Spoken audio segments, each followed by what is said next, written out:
Rome wasn't the only colossus striding across the ancient world.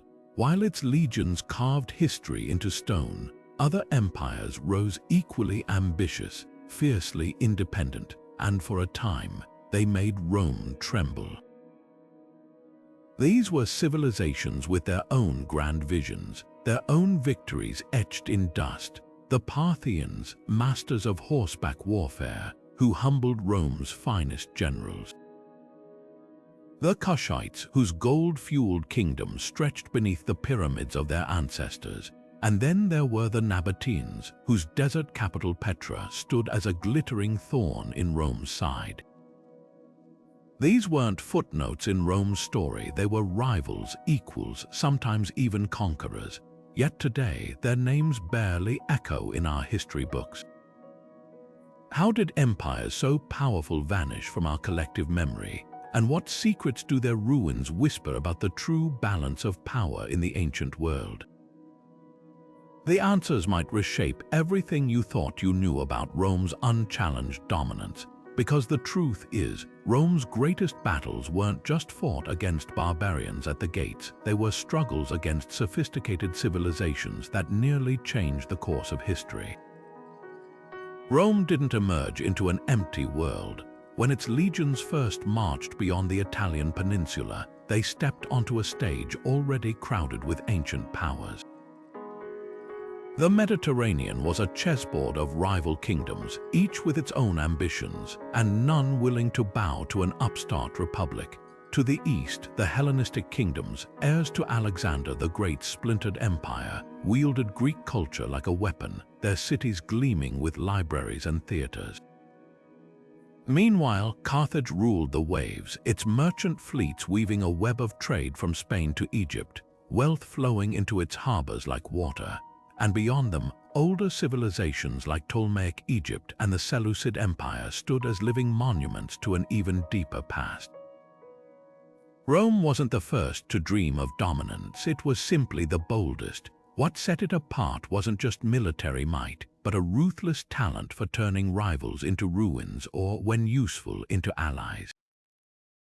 Yet as Rome's shadow grew longer, other powers took notice. Some chose resistance, others temporary cooperation, and a handful would rise to become the greatest threats Rome ever faced. Empires built not just on conquest, but on ideas powerful enough to shake the foundations of the Mediterranean world. Their stories begin here, in this crucible of ambition, where every rising power knew one unspoken truth. To survive, you had to outthink, outfight, or outlast Rome. The dusty plains of Mesopotamia witnessed one of Rome's most shocking defeats, not at the hands of barbarians, but from a sophisticated empire that mastered the art of war on horseback. The Parthians didn't just resist Rome, they rewrote the rules of engagement. Imagine an army where every soldier was both archer and cavalryman, striking with precision before vanishing like a mirage into the horizon. This was the nightmare Rome faced at Carrhae in 53 BCE, where 7 legions marched to certain victory, only to be annihilated by a force half their size. The Parthians shot firing arrows while retreating at full gallop became legendary, a tactic that turned Rome's disciplined formations into death traps. But the Parthians were more than just warriors. Their empire stretched from the Euphrates to the Hindu Kush, a bridge between East and West where Greek philosophy met Persian traditions. Cities like Ctesiphon thrived as hubs of trade and learning, while their rulers styled themselves as kings of kings, inheritors of Cyrus the Great's legacy. What truly unsettled Rome, though, was their diplomacy. The Parthians played the long game, forging alliances with Rome's enemies, bribing senators, and even backing pretenders to the imperial throne. Every Roman push eastward became a quagmire, costly victories with no lasting gains. Yet for all their brilliance, the Parthians faced the same dilemma as Rome: empires stretch until they snap. Constant wars drained their treasury, while rival nobles fractured the realm from within. In the end, it wasn't Rome that toppled them, but a resurgent Persia under the Sassanids. Still, their legacy endured. The Roman legions, once invincible in open battle, adopted lighter cavalry to counter Parthian tactics. Even the Byzantines, centuries later, would study their strategies. The Parthians proved something vital. Rome could bleed, and if they could, others would dare to try. While Rome and Parthia clashed in the deserts of the east, another empire was rising far to the south, one that would prove just as formidable. The kingdom of Kush, stretching along the Nile in what is now Sudan, was no mere footnote in Rome's story. It was a powerhouse in its own right, ruled by kings and queens who commanded respect and fear. Long before Rome set foot in Egypt, Kush had already seen empires rise and fall. These weren't passive neighbors. They had once ruled Egypt as the 25th dynasty, their pharaohs erecting monuments that still stand today. But by the time Rome arrived, Kush had retreated south, building a flourishing civilization with Meroe as its glittering capital. This was no backwater. It was a hub of innovation where iron furnaces lit up the night sky and trade routes stretched deep into Africa. Rome, confident after conquering Egypt, soon learned that Kush was no easy target. When Roman forces pushed too far south, they faced Queen Amanianas, a ruler who refused to bow. Blind in one eye from battle, she led her armies north, striking deep into Roman territory. The sack of Aswan wasn't just a raid, it was a statement. Kush would not be intimidated. What made Kush truly remarkable was how it balanced war and diplomacy. After years of fighting, they negotiated a peace with Rome on favorable terms. No tribute, no vassal status. It was a rare feat, an African kingdom standing as Rome's equal. Meanwhile, Meroe thrived, its pyramids a testament to a culture that blended Egyptian traditions with its own bold identity. Today, Kush's ruins whisper of a civilization too often left out of history's spotlight. Their warriors, their artisans, their queens, all proof that Africa's past is richer, fiercer, and more complex than many imagine. While Rome's historians wrote them as distant barbarians, the truth was far more interesting. Kush wasn't just resisting Rome, it was shaping it, forcing the empire to acknowledge power where it least expected. The Seleucid Empire was a paradox, a realm so vast it became its own undoing. Inheriting the eastern half of Alexander the Great's conquests, the Seleucids ruled lands stretching from the Aegean coast to the borders of India, a mosaic of cultures, languages, and restless cities. At its height, this was a civilization that built monumental metropolises like Antioch and Seleucia, where Greek philosophy mingled with Babylonian astronomy and Persian administration. But holding such a sprawling empire together required more than ambition. It demanded flexibility, loyalty, and sheer logistical brilliance, qualities that the Seleucids often lacked.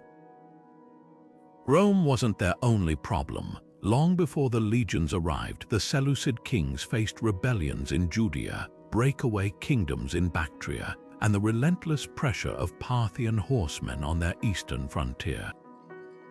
Each crisis forced them to divert troops and treasure, leaving their western flank exposed. By the time Rome turned its gaze eastward, the Seleucids were already a shadow of their former selves, their territory whittled down by decades of civil war and secession. Yet their greatest legacy wasn't territorial, it was cultural. The Seleucids didn't just rule, they transformed. Their policy of founding Greek-style cities across Asia planted the seeds of Hellenism deep into regions like Syria and Mesopotamia. Even as their political power crumbled, these urban centers thrived, becoming crucibles for art, science, and religious exchange.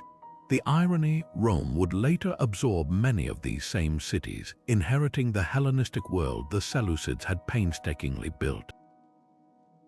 In the end, their story is a lesson in the fragility of imperial overreach. A dynasty that began with the vision of uniting East and West ultimately succumbed to the very divisions it sought to bridge. But to dismiss them as mere failures misses the point. the Seleucids proved something profound. Empires aren't measured solely by their lifespan, but by the echoes they leave behind. Long after their last king fell, the world they shaped endured.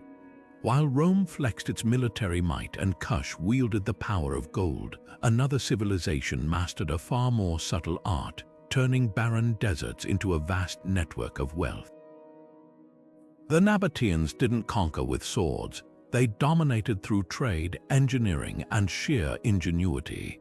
Hidden within the jagged mountains of modern-day Jordan, their capital city of Petra stood as a dazzling testament to what vision and resourcefulness could achieve. This was no ordinary desert kingdom. The Nabateans transformed one of the most inhospitable landscapes on Earth into a thriving commercial empire. They controlled the incense routes, funneling precious goods like frankincense and myrrh from southern Arabia to Mediterranean markets. But their real genius lay in survival. In a land where water was scarcer than gold, they engineered an intricate system of dams, cisterns, and hidden channels that could sustain entire cities through years of drought. Petra itself was their masterpiece. Hewn directly into the rose-colored rock, its temples and tombs weren't just beautiful, they were strategic. The narrow, winding entrance known as the Sick wasn't just dramatic, it made the city nearly impregnable. Raiders and armies found themselves funneled into deadly choke points, while merchants bearing riches passed through freely. And when visitors finally emerged into the sunlight, they were met with the awe-inspiring sight of Al-Kosneh, the treasury, a facade so grand it convinced many that untold riches lay within. Rome, ever the opportunist, took notice. After decades of failed invasions and uneasy alliances, the empire finally absorbed Nabatea in 106 CE. But even under Roman rule, Petra flourished. The Nabateans didn't vanish, they adapted, their trade networks becoming the backbone of Rome's eastern commerce. Today, their ruins tell a story far richer than mere resistance. The Nabateans weren't just another people conquered by Rome. They were proof that true power could lie not in conquest, but in control of the routes that moved the ancient world's most valuable treasures. Their legacy is carved not just in stone, but in the lesson that even the mightiest empires depend on the minds and hands of those who make the impossible possible. High in the rugged mountains of the Caucasus, a small kingdom became the chessboard where empires clashed, and sometimes the player who outmaneuvered them all. Armenia's story isn't just about survival, it's a masterclass in turning vulnerability into strength. Wedged between Rome's relentless expansion and Parthia's horse lords, this wasn't just a buffer state, it was a civilization with its own ambitions, culture, and moments of breathtaking power. Take Tigranes the Great. In the 1st century BCE, he didn't just resist the giants around him. He built an empire of his own, stretching from the Caspian Sea to the Mediterranean. His capital, Tigranocerta, wasn't some remote fortress. It was a cosmopolitan hub where Greek theater, Persian court rituals, and Armenian traditions collided. For a fleeting moment, Armenia wasn't a pawn in someone else's war. It was the regional superpower, minting coins with Tigranes' face crowned like a Hellenistic king. But geography is destiny. Armenia's location, so advantageous for trade, made it irresistible to conquerors. When Rome and Parthia weren't fighting over it, they were carving it up. The Arsacid dynasty, Armenia's ruling family, became experts in a dangerous dance, swearing loyalty to Rome while secretly courting Parthia, playing both sides to preserve their throne. Sometimes it worked, like when King Tiardat famously charmed Nero, receiving his crown in Rome amidst pomp and ceremony. Other times it ended in devastation as legions or horse archers swept through the valleys. What's astonishing isn't that Armenia fractured under this pressure, but how much it endured. Even as a battleground, it clung to its identity. The invention of the Armenian alphabet in the 5th century wasn't just practical, it was an act of defiance, ensuring their language and history would outlast foreign rule. And those stone crosses dotting the landscape, they're not just religious symbols, they're markers of a people who refused to vanish. Today, the ruins of Tigranotota are buried beneath modern soil, but Armenia's legacy is anything but forgotten. In a world where empires measured success in territory conquered, Armenia mastered a rarer skill, outlasting them all. Its story whispers that sometimes the greatest power lies not in dominating the game, but in surviving it century after relentless century. North of the Danube, where the Carpathian mountains carved the horizon, Rome encountered a foe unlike any other warrior kings who turned gold into weapons and mountains into fortresses. The Dacians weren't mere barbarians clashing at the empire's edges. They were a sophisticated civilization with riches that made Rome's treasury seem sparse. Their wealth wasn't just plundered, it was mined, smelted, and crafted with artistry that stunned even the Romans. Drains channeled molten gold through their capital, Sarmizegetusa, while their blacksmiths forged weapons so finely tempered they became the stuff of legends. At the heart of this defiance stood Decebalus, a king whose name meant strong as 10. He didn't just resist Rome, he outmaneuvered them. When Emperor Domitian's legions invaded, Decebalus lured them deep into the forests where Dacian falx wielders severed limbs through Roman armor. The peace treaty that followed was a humiliation. Rome paid him annual tribute not to attack. For a fleeting moment, the empire's golden eagles bowed to a mountain king. But Rome never forgets an insult. When Trajan took the throne, he launched the largest military campaign the empire had ever seen. His engineers bridged the Danube with a marvel of wooden arches, while legions inched through Dacia's labyrinth of fortresses. The final siege of Sarmizegetusa wasn't just a battle, it was annihilation. Decebalus, cornered, chose to fall on his own sword rather than adorn a Roman triumph. Yet Dacia's legacy didn't end in ashes. The mountains gave Rome more than victory. They yielded enough gold to fund Trajan's grandiose building sprees, from his forum to the conquests that followed. And those rebellious Dacian spirits, they lived on. Centuries later, when Rome weakened, the Carpathians would again echo with revolt, proving that even the mightiest conquests can't erase a people's will to rise. Hidden beneath the soil of modern Romania, the ghosts of Sarmizegetusa still whisper not of defeat, but of a kingdom that forced Rome to bleed for every inch of its stolen gold. Beneath the endless skies of the Eurasian steppe, where the horizon melts into grasslands, the Sarmatians rode as lords of a world Rome could never truly tame. These weren't just raiders, they were a culture forged in motion. Their entire lives centered around the horse. Picture warriors draped in scaled armor made of overlapping iron plates, lances longer than a man's height gleaming in the sunlight. But what truly set them apart, their women fought as equals. Ancient historians wrote of Sarmatian girls learning archery before they could walk, riding into battle with their hair braided like crowns.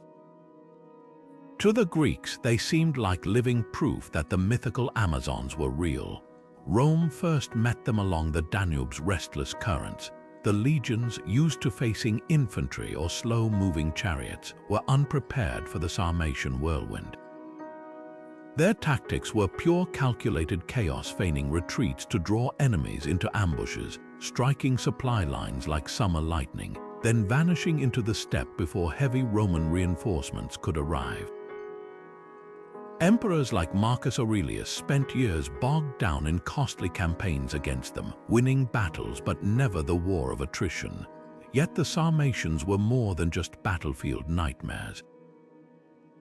Their art, intricate gold beasts curled into belt buckles, sword hilts writhing with animal motifs, revealed a people deeply connected to both the land and the unseen world. Some scholars believe their coiled dragon standards, fluttering in the wind, may have inspired the very first European depictions of dragons, and then there's the haunting echo of their legacy. When Rome finally pushed some Sarmatian tribes into submission, they didn't just disband them, they sent thousands to serve as cavalry in distant Britannia. There, whispers linger that their stories of sacred swords and warrior brotherhoods seeped into local lore, perhaps even shaping early tales of a certain King Arthur and his knights. The steppe eventually swallowed them, as it did so many nomadic empires, but for centuries the Sarmatians proved something vital. Rome's greatest weakness wasn't walls or armies, it was the open plain where cultures moved like the wind, leaving legends in their wake. Along the storm-washed shores of the Black Sea, a king prepared for war, not with mere armies, but with knowledge so lethal it would etch his name into history. Mithridates VI of Pontus wasn't just another rebellious ruler. He was Rome's personal nightmare, a man who studied his enemies' weaknesses with the precision of a surgeon. While others fought with swords, he wielded something far more insidious: poison. From childhood, Mithridates lived under the shadow of assassination, a fate that claimed his father. His response: to ingest tiny doses of toxins daily, building an immunity so complete that even Rome's most skilled assassins found their efforts useless. This wasn't mere paranoia, it was psychological warfare. When Roman merchants or spies vanished in Pontus, whispers spread of a king who could drink death like wine and emerge unharmed. But his defiance went beyond personal survival. In 88 BC, after years of covert planning, Mithridates struck a blow Rome would never forget. In a single, coordinated night known as the Asian Vespers, his agents slaughtered tens of thousands of Roman citizens across Anatolia. The message was clear: this wasn't just a territorial dispute, it was eradication. Rome predictably retaliated with overwhelming force, yet Mithridates outmaneuvered them for decades, using Pontus' rugged terrain to his advantage. At sea, his pirates strangled Roman supply lines. On land, his guerrilla tactics exhausted legion after legion. Even in defeat, he refused surrender. Cornered in his coastal fortress, the old king ordered a bodyguard to kill him, only for the blade to fail against his poison-hardened blood, his final act. Taking his own life with a sword, denying Rome the satisfaction of dragging him through its streets in chains.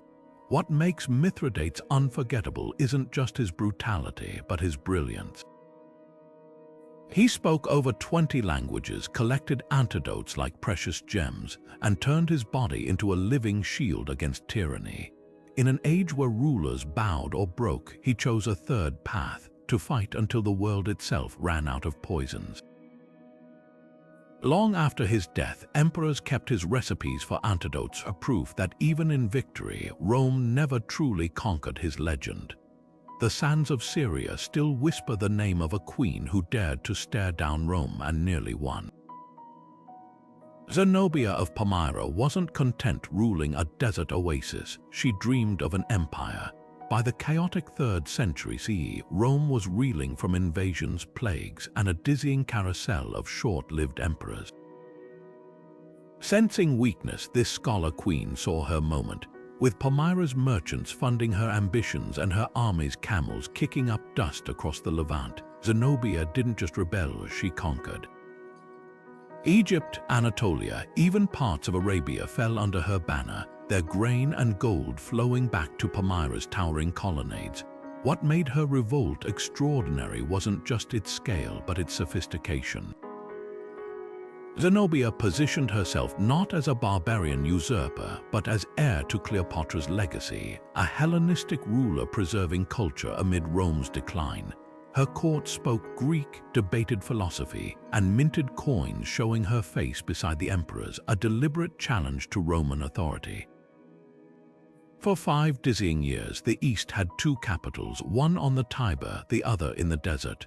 Then came Aurelian, the emperor who refused to let Rome fracture. His legions, hardened by battles along the Danube, marched east under banners declaring, "Restorer of the world." The climactic siege of Palmyra wasn't just a military defeat, it was the unraveling of a dream. Captured in flight across the Euphrates, Zenobia was paraded through Rome in golden chains, a spectacle meant to crush any thought of rebellion. Yet, even in defeat, she outmaneuvered her conquerors. Ancient sources claim she charmed Aurelian, securing a comfortable exile while her generals faced execution. Today, Palmyra's ruins, once a glittering crossroads of caravan routes, bear scars from both ancient wars and modern conflicts. But Zenobia's legacy isn't just in shattered stone. She proved that Rome's grip could slip, that a ruler with enough vision and nerve could, however briefly, rewrite the map. Her rebellion was more than a historical footnote. It was a flare illuminating the fractures in an empire that seemed eternal. In the blistering heart of the Sahara, where sun-scorched dunes stretched beyond the horizon, a civilization thrived against all odds. The Garamantes didn't just survive the desert, they mastered it. While Rome's historians dismissed them as mere nomadic raiders, their kingdom was anything but primitive. Hidden beneath the sands lay a network of underground tunnels called fagaras, engineering marvels that tapped into ancient aquifers, turning desolate valleys into emerald oases. Imagine a city like Garama, its streets bustling with traders from across Africa, its granaries overflowing with millet, its rulers commanding armies of charioteers clad in leather and bronze. This wasn't some isolated outpost, it was a Saharan superpower. Rome learned the hard way not to underestimate them. When legions pushed south into the desert, expecting an easy conquest, they found themselves outmaneuvered by Garamantian raiders who knew every dune like the lines on their palms. The Garamantes struck like sandstorms, swift, brutal, then gone without a trace. Yet they weren't just warriors. Diplomacy flowed through their veins as surely as water through their tunnels. They played Rome and its enemies against each other, trading gold, ivory, and slaves while maintaining their independence for centuries. But even the most ingenious civilizations face limits. As the Sahara's climate grew fiercer, the fagaras dried up and trade routes shifted. By the time Rome finally absorbed their lands, the Garamantes were already fading into legend. Today, their ruins stand as silent witnesses to a truth we often forget. Greatness isn't bound by geography. A people who could carve life from stone and defy empires from the depths of the desert deserve more than a footnote in history. They remind us that innovation and adaptability can flourish even where the world seems determined to erase all traces of survival. Where the Black Sea's waves crash against rugged Crimean cliffs, a kingdom thrived at the crossroads of civilizations. The Bosporan kingdom wasn't just a remote outpost, it was a cultural mosaic where Greek colonists and Scythian nomads forged something entirely new. Picture sprawling wheat fields tended by Greek farmers, their harvests loaded onto ships bound for Rome, while Scythian horsemen patrolled the borders, their tattoos and gold adornments gleaming under the sun. This was a land where Dionysian festivals unfolded in shadow of burial mounds older than memory. Rome relied on Bosporan grain to feed its sprawling metropolis, making this northern realm an unlikely lifeline for the empire. In exchange for shiploads of wheat, Bosporan kings received Roman gold, titles, and just enough military support to keep nomadic hordes at bay. But this alliance was a double-edged sword. When Rome sneezed, the Bosporan kingdom caught a cold. Political instability in the empire meant rival factions backed competing claimants to Bosporus' throne, turning the region into a chessboard of proxy wars. The real threat, though, galloped in from the steppes. Tribes like the Sarmatians and Goths saw the kingdom's wealth as ripe for plunder. One dramatic siege in the 3rd century saw the capital, Panticapaeum, withstand a Gothic assault only because its defenders tunneled through limestone cliffs to smuggle in supplies. Yet resilience had its limits. As Rome's grip weakened, the Bosporan rulers made desperate alliances, even paying tribute to Attila the Hun at one point just to survive. What makes this kingdom extraordinary isn't its power, but its adaptability. Their art fused Greek realism with Scythian animal motifs. Their kings bore names like Mithridates Persian, paired with titles like philosopher Greek.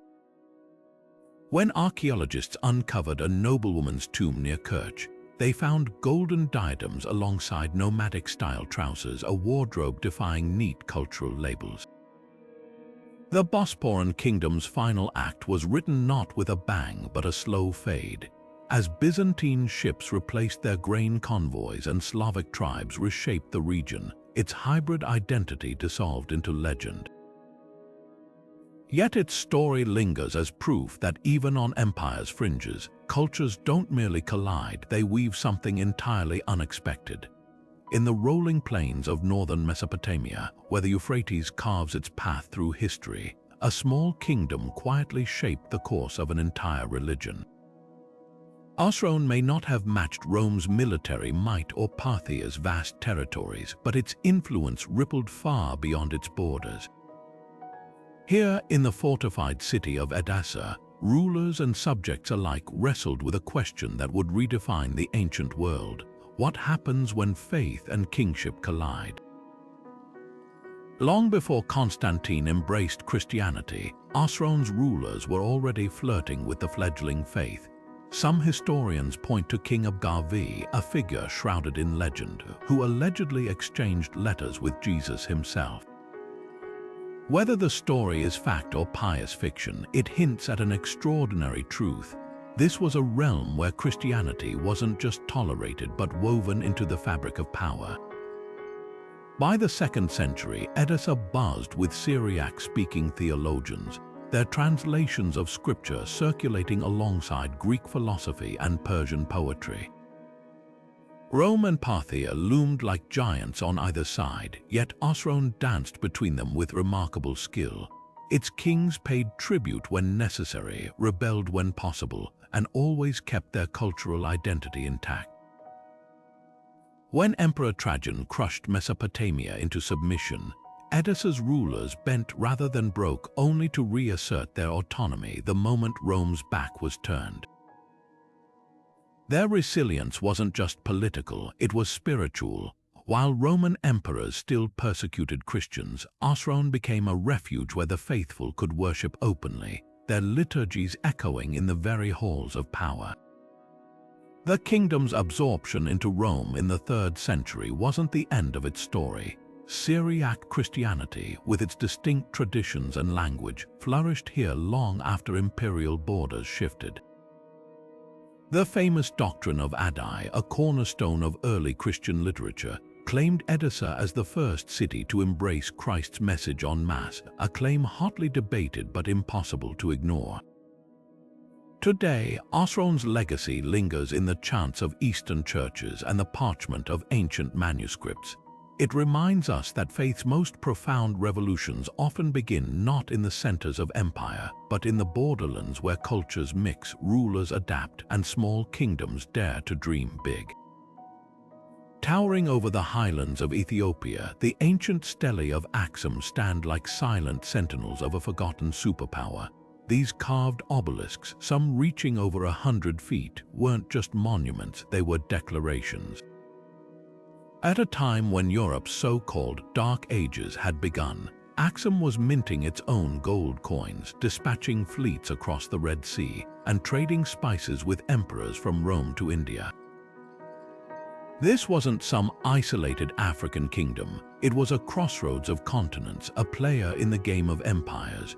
What set Axum apart wasn't just wealth, though its coffers overflowed from controlling trade routes between Africa and the East, but its adaptability. When Rome's grip on the Red Sea weakened, Axum's navy filled the vacuum, launching expeditions as far as southern Arabia. Their ships, crafted from African timber and manned by sailors who knew monsoon winds like their own breath, became the backbone of Indian Ocean commerce. At its zenith, Aksumite merchants bargained in markets where Roman senators, Persian nobles, and Indian Rajas all sought the same treasures: ivory, incense, and that most precious commodity, African gold. Then came a transformation that reshaped Aksum's identity forever. In the 4th century, King Azana made a decision that sent ripples across the ancient world. He embraced Christianity decades before Rome's own conversion. Overnight, churches rose where pagan temples once stood, and Aksum's sacred script became one of the first African languages to transcribe the Bible. This wasn't just a religious shift, it was diplomatic genius. By aligning with Rome's new faith while maintaining economic independence, Aksum secured its place as both peer and rival to distant Constantinople. The rivalry played out not on battlefields but in harbors and market stalls. When Rome demanded Aksum halt its trade with Persia, their bitter enemy Aksum's rulers politely ignored them. Why cut ties with lucrative partners to please an empire an ocean away? Their defiance revealed a hard truth: Rome's influence had limits, especially against a kingdom that commanded the seas. Today, Aksum's legacy lingers in Ethiopia's rock-hewn churches and the enduring faith of its people. The stelae may be toppled, the fleets long vanished, but this African kingdom story shatters old myths. It wasn't just Rome shaping the ancient world, it was Aksum too, proving that empires could rise anywhere, even on the forgotten continent. Their obelisks still cast long shadows, not just over the highlands, but over history itself. From the vast steppes of Central Asia, a storm was gathering, one that would shake the very foundations of Rome. The Huns didn't build cities or carve monuments, they left behind something far more chilling: a trail of shattered empires and rewritten destinies. Unlike the sophisticated kingdoms Rome had faced before, this was no clash of civilizations. It was raw, unfiltered terror on horseback. Attila, the man history remembers as the scourge of God, didn't rise to power through royal bloodlines or diplomacy. He clawed his way up in a world where strength was the only law. Under his command, the Huns perfected a style of warfare designed to paralyze their enemies before the first arrow even flew. Picture warriors who could fire accurately at full gallop, their composite bows striking with enough force to pierce armor.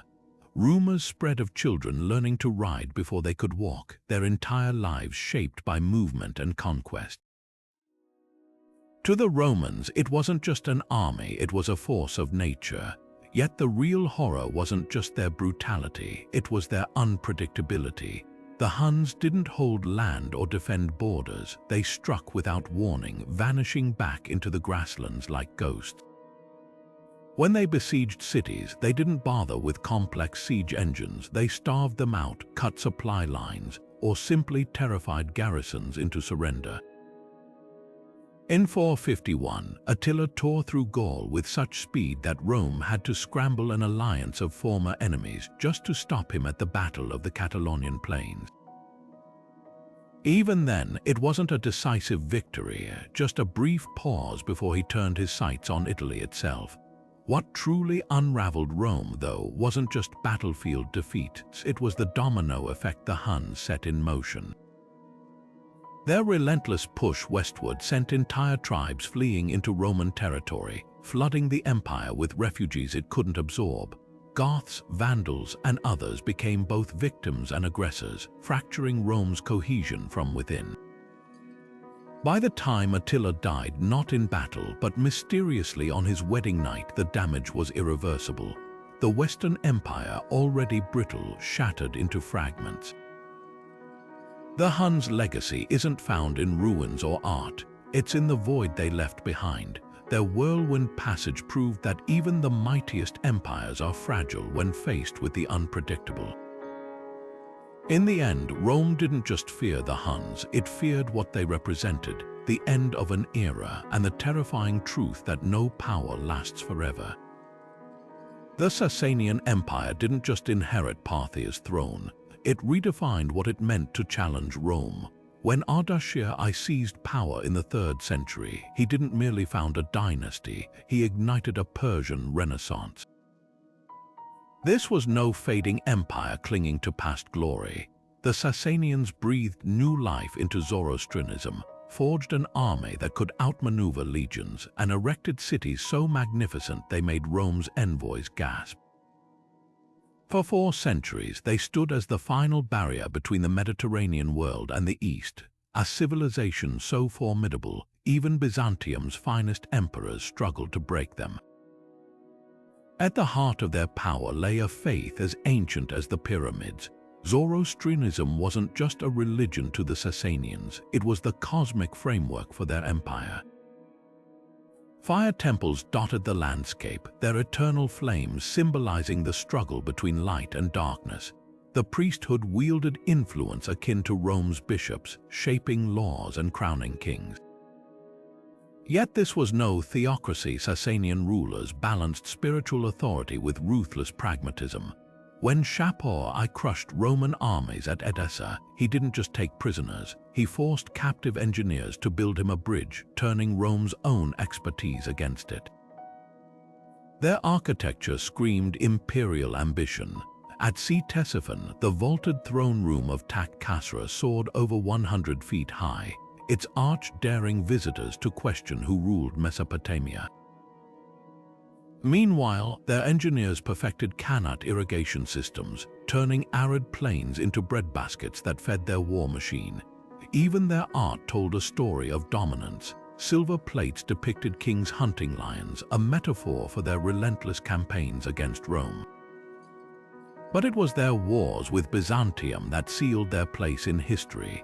These weren't border skirmishes, they were clashes of civilizations. At its peak, the conflict stretched from the Caucasus to Yemen, draining both empires' treasuries. Justinian's generals won battles, but the Sasanians kept coming, sacking Antioch in 540 under Khosrow I, a blow so devastating it echoed across Christendom. Then, in a twist of fate, exhaustion gave way to catastrophe. Decades of war left both empires bleeding when the Arab conquests erupted like a sandstorm. The Sasanians, once Rome's eternal rival, collapsed in a mere 15 years, yet their legacy didn't vanish. Persian administrative brilliance lived on in caliphates, their art influenced Islamic masterpieces, and their final stand at Nahevand became legend. The fall of the Sasanians wasn't just the end of an empire. It was the closing act of an ancient world where Rome and Persia had dance of dominance. Their story reminds us that even the mightiest rivals can share the same fate, dust and echoes.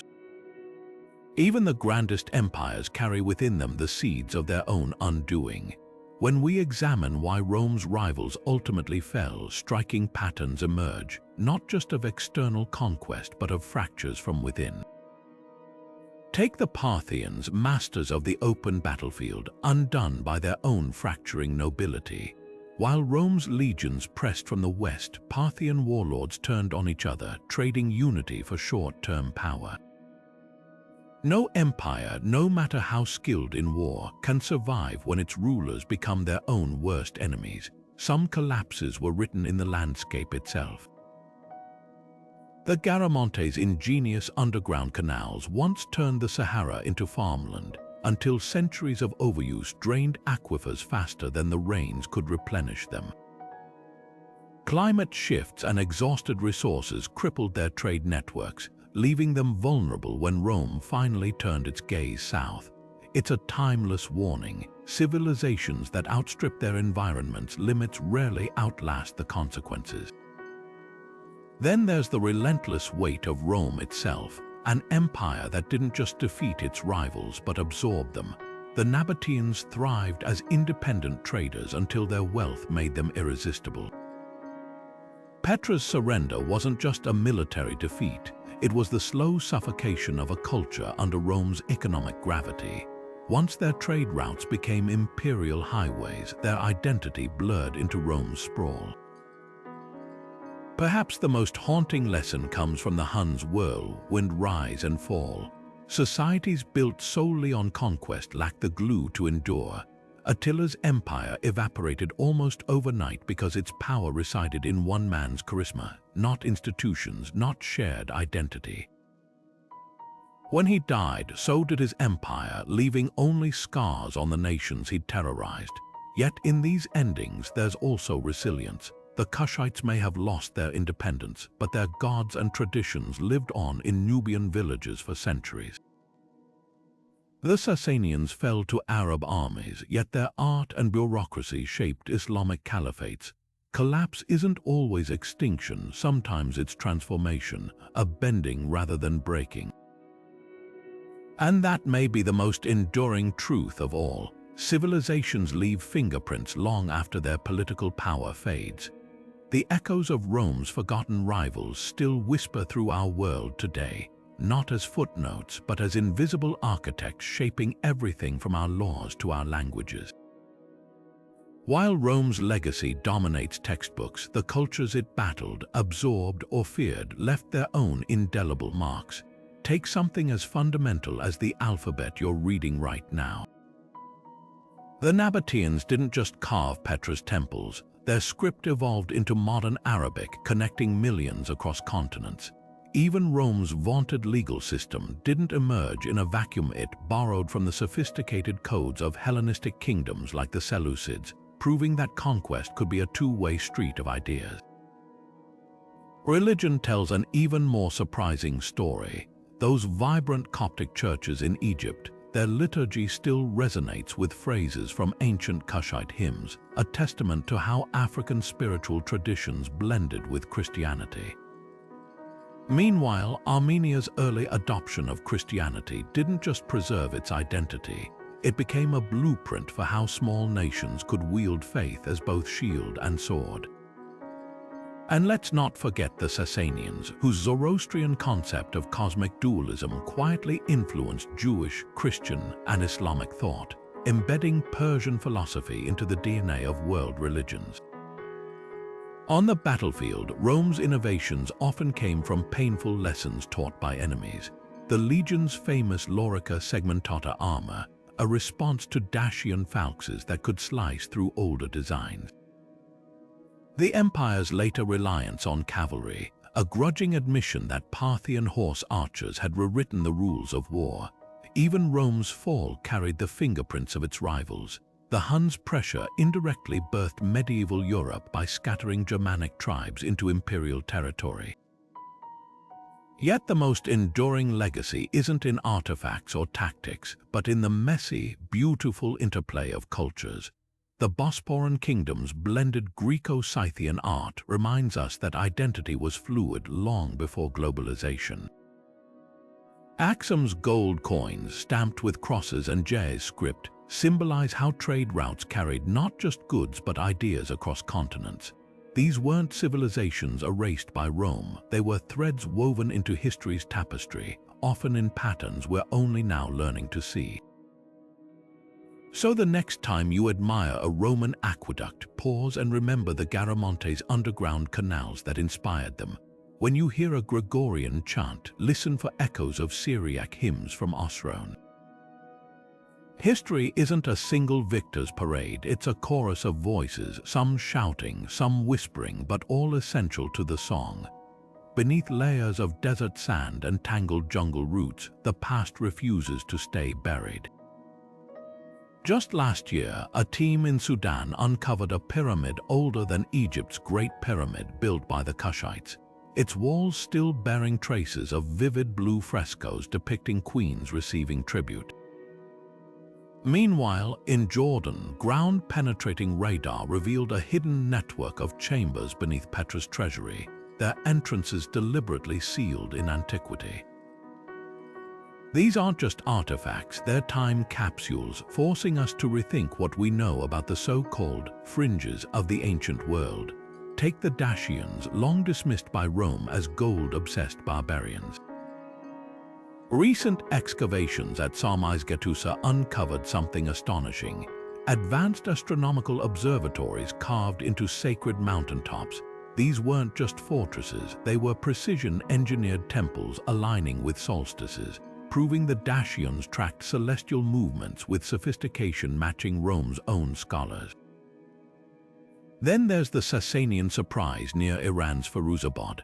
Archaeologists unearthed a palace wall daubed with vibrant murals not of conquests, but of banquets where Persian nobles clinked glasses with traders from India and China. The scene shatters old stereotypes, revealing an empire far more cosmopolitan than its war machine reputation suggests. Even the Garamantes, once thought to be simple desert nomads, left behind libraries of inscribed ostrich eggs detailing legal codes and water rights, proof of a bureaucracy as complex as Rome's. What makes these discoveries electrifying isn't just their beauty, but their contradictions.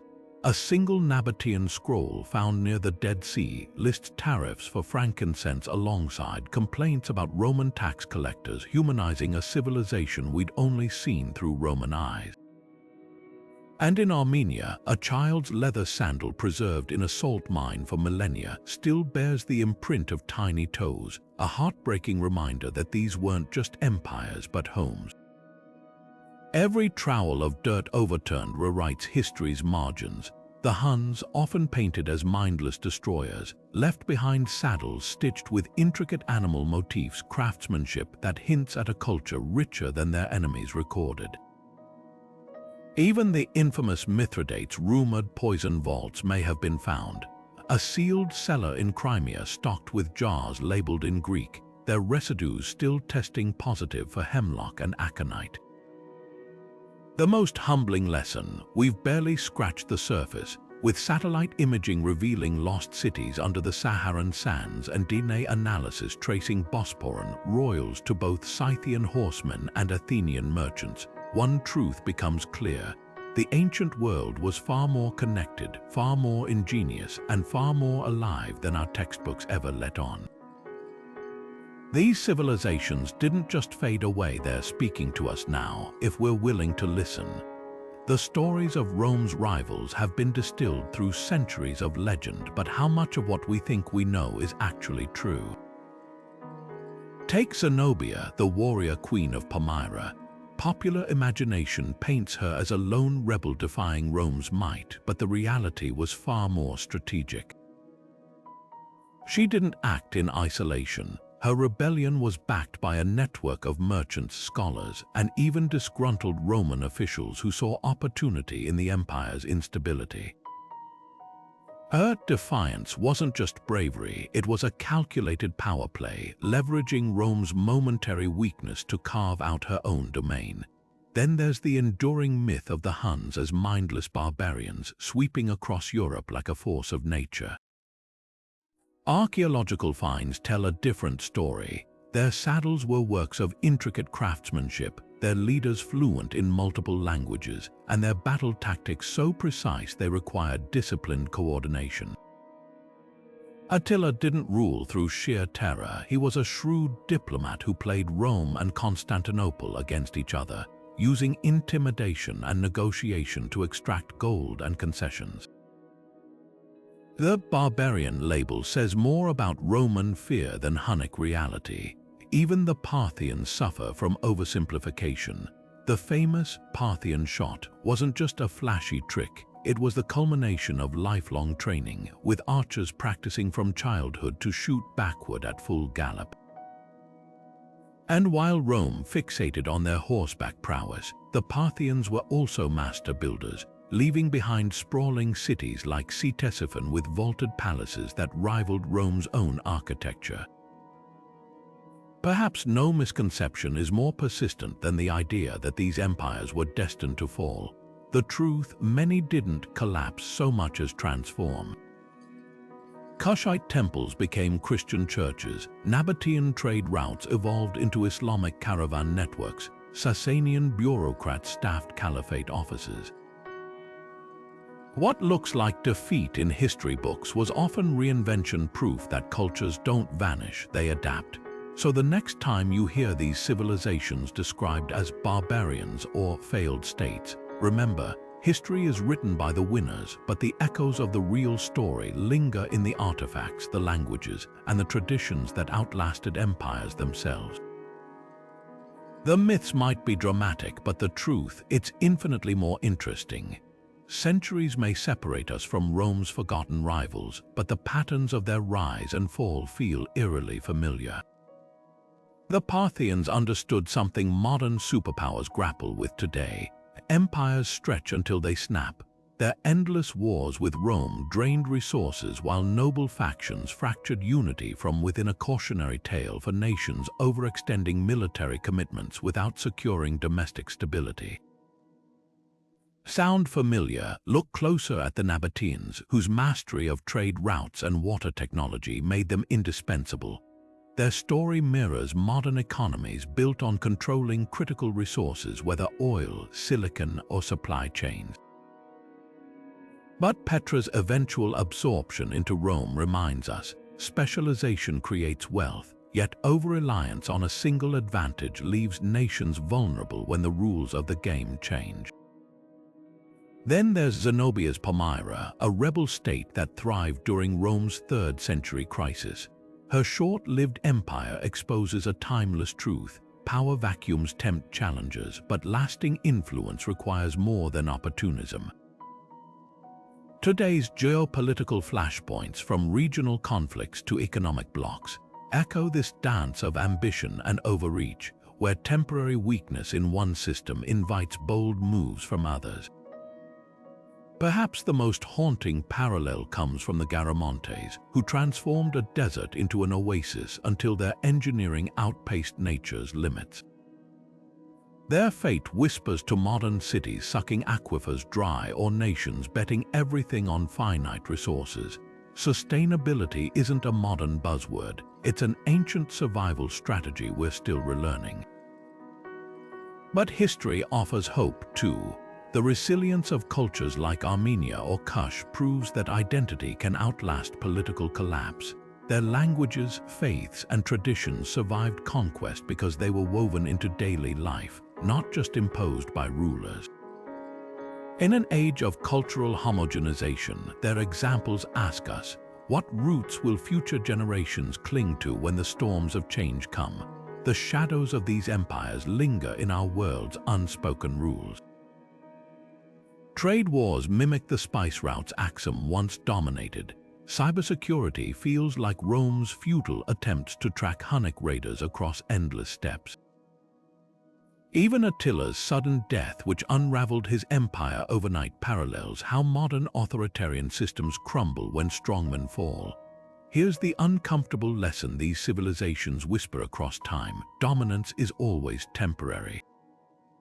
What endures isn't raw power, but adaptability, whether it's the Bosporan kingdom's cultural fusion or the Sasanian bureaucracy that outlived its conquerors. The real test for any society isn't just how it wins, but how it learns, bends, and ultimately transforms when the world refuses to stand still. As our journey through these lost empires draws to a close, one truth becomes undeniable. History was never a single spotlight on Rome, but a grand stage where countless civilizations played their part. The Parthians rewriting the rules of warfare, Kushite queens staring down legions, Nabatean engineers conjuring water from stone. These weren't side characters in Rome's story. They were protagonists in their own epic sagas, their choices rippling across continents and centuries. What makes their rediscovery so thrilling isn't just the battles or the gold, but the humanity beneath the dust. A Dacian child's sandal preserved in salt, a Pomeran merchant's scribbled ledger, a single poisoned arrowhead from Mithridates' arsenal. These fragments whisper that these empires were built by people as clever, flawed, and resilient as we are today. Their collapse wasn't inevitable. It was the culmination of decisions, ambitions, and sometimes just bad luck. For every Roman triumph we've memorized, there's a forgotten victory by those who pushed back. The Sasanians humbling legion after legion, the Garamontes outsmarting desert and empire alike, or the Huns proving that even the mightiest powers have blind spots. These stories don't diminish Rome's legacy, they enrich it, revealing an ancient world far more dynamic and interconnected than textbooks suggest.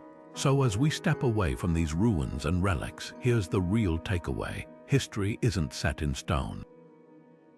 Every archaeological dig, every rediscovered manuscript, every new technology lets us peel back another layer of these lost empires' truths.